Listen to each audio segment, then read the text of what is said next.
My name is Elizabeth Haruno. I come from Uganda. I live in a small town to the east of that country called Mbale. CSW has always been a very refreshing space, to attend. When we come from the grassroots to these international gatherings, there is a lot of learning from other people's experiences, but also sharing our own experiences from the grassroots. So what we are learning in this particular CSW, on one hand, it is just how strong the women's voice has become over the years, and one begins to see that advocates for gender equality and the empowerment of women have increased, and younger people are joining this process, both men and women. And we as Baha'i communities are also deeply engaged in these processes.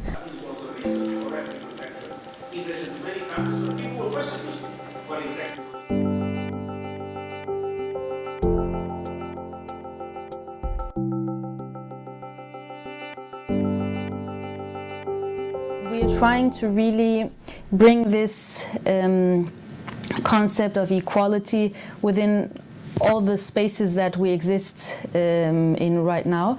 That is one contribution we're trying to make.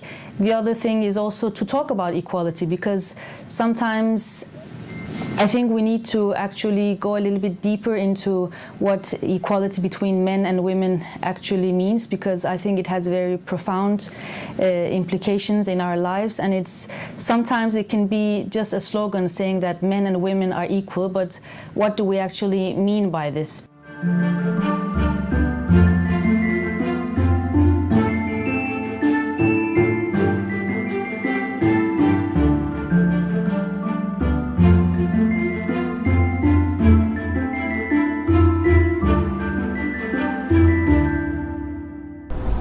I've really been privileged and honored to be invited to the CSW.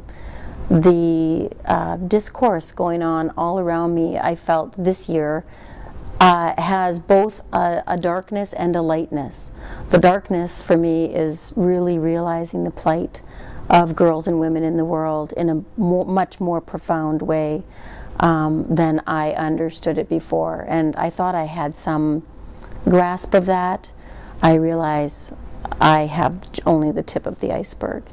I feel also simultaneously that there's a spirit, and maybe it's because of the Me Too movement, I don't know, but I feel that there's a lot of women who are clearly speaking about the benefits of encouragement, the benefits of being kind with each other, the benefit of inclusion for all.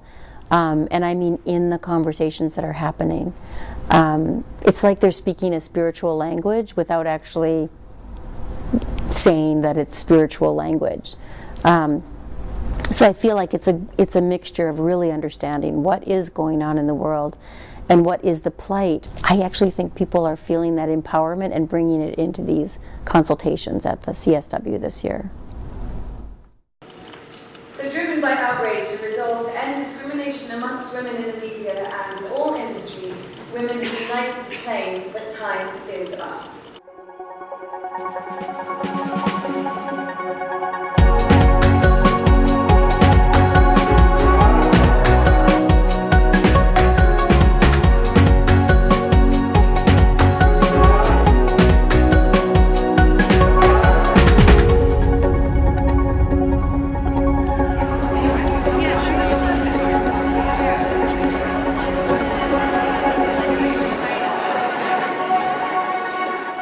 we're striving to learn about what the equality men and women look like in our society, we release these spiritual capacities, our intellectual capacities, to create a world that's completely new. Maybe that we don't, what we see here, whether it be our physical structures, but also just the way that we relate with one another, the way that we feel empowered around each other to contribute to service, to contribute to the betterment of humanity.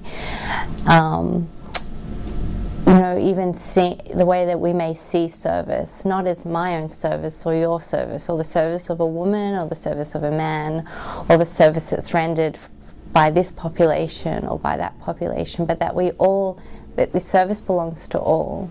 Our aim and our chief hope for every other person in this world is to enable them to serve humanity, and we would do anything that we possibly could to enable another soul, another person, whether they're a woman or a man, to contribute to the betterment of society.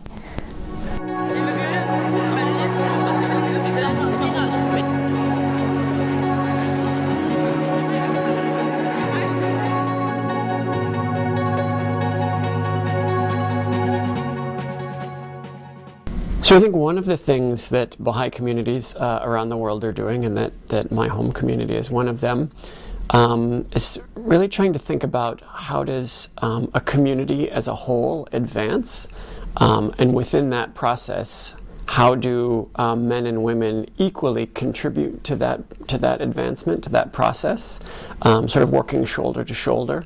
The fundamental equality of women and men is a central and explicit tenet of the Baha'i faith. This is explicitly stated in the Baha'i holy writings, that women and men are and always have been equal in the sight of God.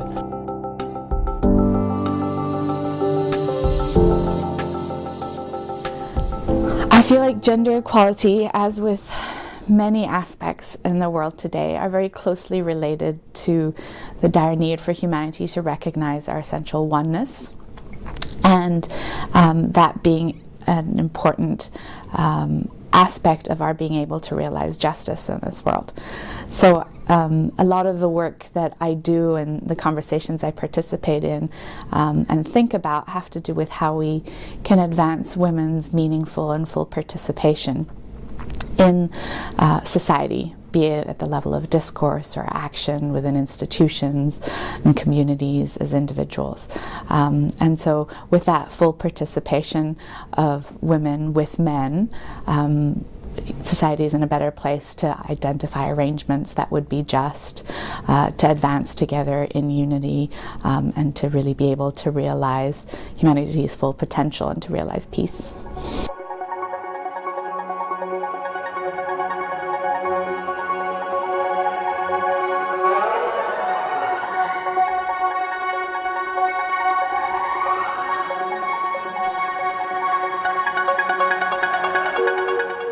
So I serve as a coordinator of Illumin Media Project, and it's a project that is a grassroots community media initiative. So working with young people to think about how can we create uplifting narrative media content that reinforces and extends some of the concepts and ideas that are part of the Junior Youth Empowerment Program, which is a program that really helps young people think about their capacity for service, their power of expression, and the ways in which they want to contribute in the world. So what are their talents, capacities, and essentially basically the idea that they're noble. A very dear friend who was a champion of this initiative said, "Esther, you got to go shoot that film." And I was like, "Yeah, we have the script, it's fine, let's just maybe later. I don't know, never shot a film actually by myself." So he said, "Just go shoot it on your iPhone, I don't care, just go figure it out. Because if you don't take action, then you won't learn anything."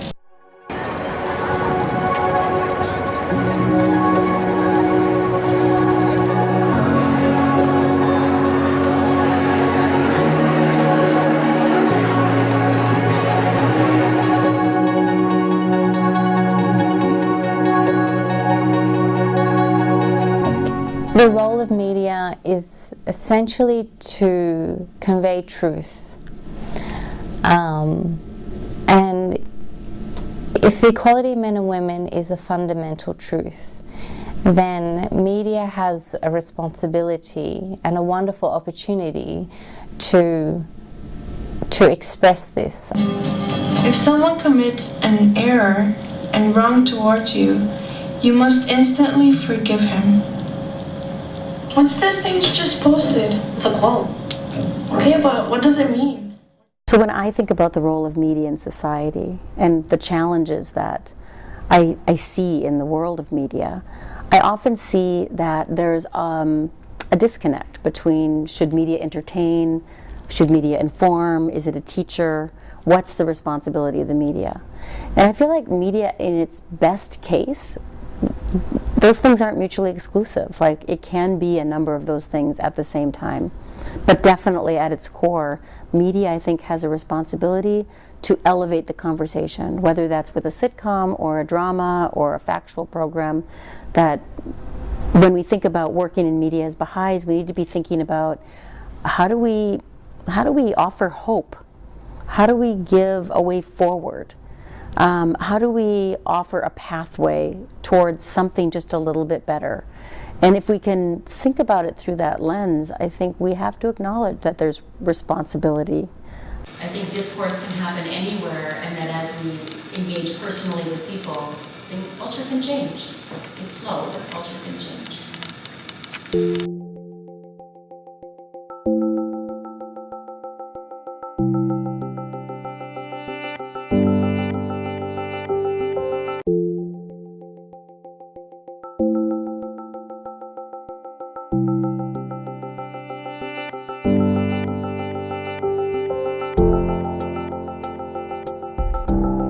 It's very promising to see that so much effort is in, and you can actually see the power of unity here, so that makes me very hopeful.